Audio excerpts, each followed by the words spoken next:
Olá, vamos falar de licitações públicas. Mas já parou para pensar num desafio bem específico que a administração pública enfrenta?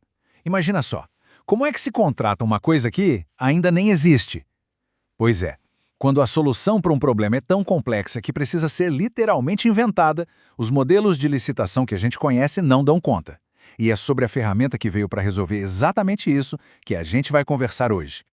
Pensa comigo numa situação. O governo precisa, sei lá, criar um sistema de logística totalmente novo para levar suprimentos a uma região bem isolada, com desafios técnicos que nenhuma empresa do mercado tem uma solução pronta, de prateleira. E aí, como se escreve um edital para contratar uma coisa que ainda precisa ser inventada do zero? Essa é a grande questão, o ponto central que a gente vai desvendar aqui. Então, é aqui que a coisa fica interessante. A gente entra no que podemos chamar de o desafio da inovação. Porque, veja bem, os modelos de licitação mais tradicionais, aqueles em que a administração chega e diz eu quero comprar exatamente isso aqui, com todos os detalhes, eles simplesmente não servem para esses casos. Não funcionam quando o problema pede uma solução criativa, algo totalmente novo.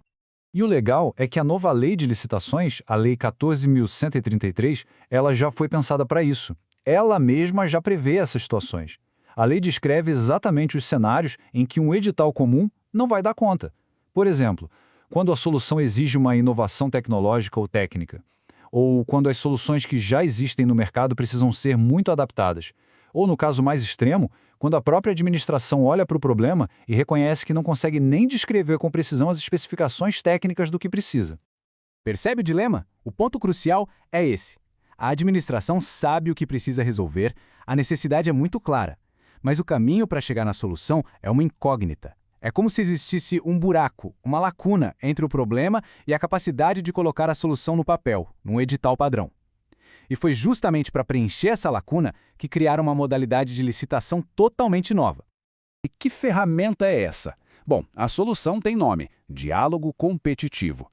É uma modalidade que veio com a nova lei de licitações, pensada sob medida para essas situações complexas, inéditas. A grande sacada é que ela transforma o que seria uma simples compra em um processo de construção em conjunto. Se a gente olhar a definição que está na lei, ela já entrega o ouro. Presta atenção nos termos-chave. Diz que a administração realiza diálogos, olha que interessante, com licitantes que foram previamente selecionados. Ou seja, o objetivo aqui não é só chegar e escolher a melhor proposta pronta. O objetivo é desenvolver alternativas, construir junto. A competição para valer, aquela de preço e proposta, só acontece lá no final, depois que a solução ideal já foi desenhada. Tá, mas na prática, como é que isso funciona? Parece complexo, né? Mas na verdade o processo é todo organizadinho, em fases bem distintas. É um passo a passo mesmo, pensado para construir a melhor solução. Vamos dar uma olhada em cada uma dessas etapas. Basicamente, são 3 grandes passos. O primeiro é a publicação de um edital de pré-seleção. A ideia aqui é chamar as empresas que têm o conhecimento técnico para encarar o desafio. O segundo passo, e o coração da modalidade, são os diálogos. É aqui que a administração senta e conversa com essas empresas selecionadas para juntos modelarem a solução. E só no terceiro passo, quando essa solução já está mais clara, aí sim vem a fase competitiva, quando os participantes finalmente apresentam suas propostas. E os prazos? Aqui também tem uma lógica diferente. Primeiro, tem um prazo mínimo de 25 dias úteis para os interessados se apresentarem lá na pré-seleção. Mas a fase de diálogos, olha que curioso, não tem prazo definido. Ela vai durar o tempo que for preciso até que se chegue numa solução viável. E depois que os diálogos acabam, a lei dá um prazo bem generoso de 60 dias úteis para que os licitantes preparem suas propostas finais. Faz todo sentido, né? Afinal, a solução acabou de ser criada. Agora, um ponto importantíssimo, um verdadeiro pilar desse processo todo: o sigilo. A lei é super clara nisso. A administração não pode de jeito nenhum sair contando para um licitante as soluções ou as informações sigilosas que o outro apresentou. Pensa bem, isso é fundamental para que as empresas se sintam seguras para colocar na mesa suas ideias mais inovadoras. Sem essa confiança, o diálogo não teria como funcionar. Certo. Um processo complexo como esse, quem é que conduz tudo isso? Quem fica responsável por um procedimento tão delicado? A resposta, como se pode imaginar, é um pouco diferente do que a gente vê nas outras modalidades de licitação. Aqui não tem talvez. A lei é bem direta. O diálogo competitivo é obrigatoriamente conduzido por uma comissão de contratação especial. Não é uma pessoa só, um pregoeiro ou agente de contratação. Não, é uma equipe, um time montado só para essa tarefa.